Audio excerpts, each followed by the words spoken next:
Hi, my name is Cayman. It's been a while since I've made a YouTube video kind of like this, but for this video, I'm going to tell how I made my own comic book. If you've seen some of my videos before, I kind of just did comic book hunting videos. I would just go to these stores and just film my experience and what kind of comic books I would find.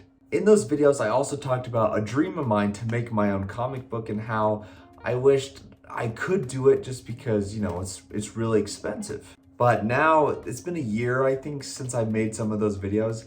I can confidently say that my comic book is now done. This is it. Sorry, it's in a case, and so it might be glaring, but it's called The Tempest. It's been a long time coming. I've drained my savings making this, not drained, but a big chunk of it because I'm not the artist. I'm not artistic at all. And so I had to hire someone. And I think that part of making a comic book or doing any sort of kind of art thing is always hard for people that aren't artistic. So if you're in those same shoes, or even if you are artistic and still want to make a comic book, I'm going to show you exactly how I did it in the whole process.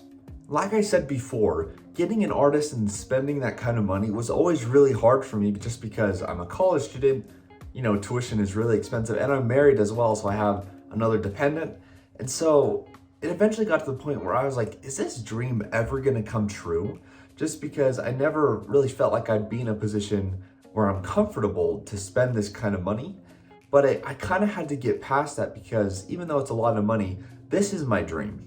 Obviously, I don't know if I can make a full career out of this. That would be really, really awesome. But, having that mindset of like, oh, this isn't gonna work out, that was never good for me. And so I really decided, this is my dream. Even though this could be hard to pull off, maybe even make money off this comic book, I really just had to decide just to do it and fully commit. But it's still hard to sometimes have that discipline and motivation. But I want to try everything in my power to get this to work. And so I guess that's the message I want to convey to you, any of the viewers that have a dream, just do it. You're never going to feel confident enough just to go for it. So just push past that and just do it. It'll work out and you'll feel so much better than just keeping it away.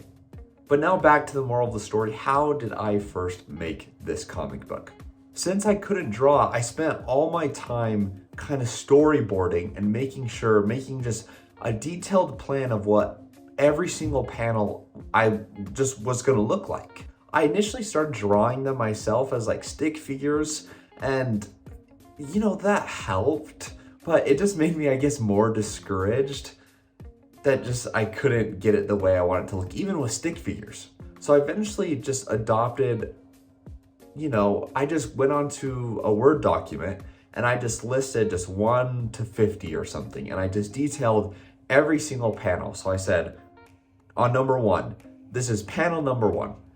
And then I just fully described what I wanted happening in this scene. I added a lot of context, the dialogue between the main character or other characters, and I just tried to describe it in the best way I could. Here, I'll probably be showing a couple of examples of what it looked like. I added pictures, so if I had a kind of a place or an environment that I thought would really capture what I'm imagining, I would add that onto that point. So when the time comes that the artist would start writing it, he or she would know what to look for and what to draw. So I just did that for a really long time, and then it got so detailed that when the time came to send it to the artist, it was just completely done and they had a lot to go off of. So if you have an idea for a comic book, that's how I would start. Well, that's how I started, and that's what my advice to you. Make just the most detailed plan that you can make. Even going as far, I did this, I don't even know if it was super helpful for the artist, but I pretty much went page by page and drew out the panel boxes of where, like, okay, in this box, I want it to show scene 3 or scene 20. And I kind of just detailed all the different pages and where the panels would be. I don't think that totally helped because I don't think she followed it. My artist, she's really amazing and she's really great at interpreting what I want and even adding her own little, her own thing to it, and it's really working out, and she's just been incredible. And so that's how I kind of started. And the artist would send me questions every now and then. And, it was really great. And I really lucked out with the artists I found. And it's just been a great partnership. I should also say the way I found my artist was through a website called Fiverr. I'm sure a lot of you have heard about the website called Fiverr, but you can pretty much just find freelance artists or freelance anything, and you can hire them directly. I wasn't really sure how Fiverr worked or how they would be being paid. So what I ended up doing is I found an artist on Fiverr. I saw they had a portfolio, and I was like, I really like this artist. I think they would be perfect. And so I pretty much just found their contact information, and I found them on LinkedIn. And I messaged them directly through LinkedIn, and that's how it started. And I maybe would recommend that. And so with this partnership we have, she does about 1 to 2 pages every week or two, and then I just Venmo her. And it's been working great. There's not like a contract or anything. It's been working really, really well. One of the hard things though, like I was saying, this artist has been really great at like kind of interpreting what I want. There's also times where she doesn't really get what I want. I'm not sure if I even have a picture of it, but I pretty much sent her a reference image of what I wanted my cover to look like. And it was like, this is what I want. And when she sent me the cover, just her art for the cover, it was not really what I asked for. So I'm paying her, so like I should feel comfortable telling her like, hey, no, that's not what I want. But it's still, I hate asking, but I did end up sending her, just telling her more of what I wanted. And so she sent me a new one, and that's what I've gone with so far. So just like this, it's just pretty much a guy, the main character, his name's Carter Brooks, just him walking through waves, kind of like Moses parting the Red Sea from the Bible. So there's a lot of snags. There's a lot of things. You just got to find the artist. You got to plan every single detail out about this comic and just get as prepared as you can. And still there's more things ahead.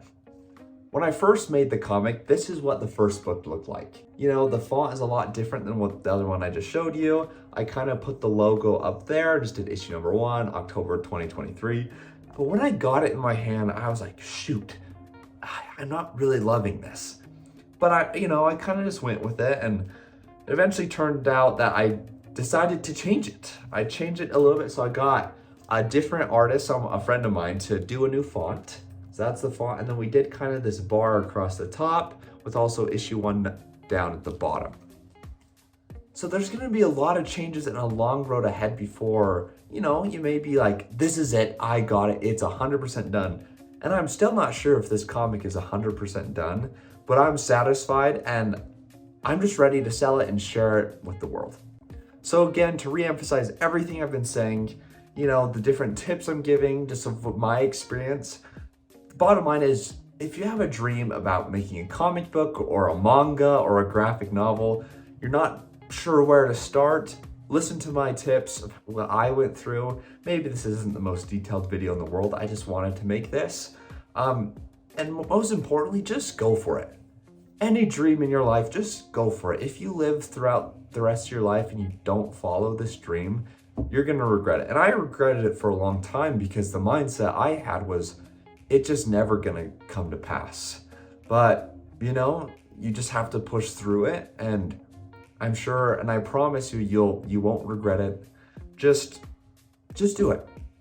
But again, I just want to reemphasize that I did it. I did my comic book, and now I'm in the stage of sharing it with the world. I'm posting it on social media, and this summer I'm hopefully gonna go to like some cons and places to try to sell it and share it. And it's gonna take years to get to the point where I could sell this and make some money, and I don't know, but that's my goal. And I'm gonna do whatever I can to make that goal and that dream a reality. So you should too. But thanks so much for tuning into this video. I hope it was somewhat informative. Let me know in the comments if there's any other questions you'd like to know, and I'll respond to each and every one of you. And if you'd like to take a look and read my comic book, it's about 42 pages, so it's pretty big compared to a regular comic. go to raycomics.shop where you can get a digital copy or you can get a printed copy just like this. But thanks so much, and I will see you on the next video.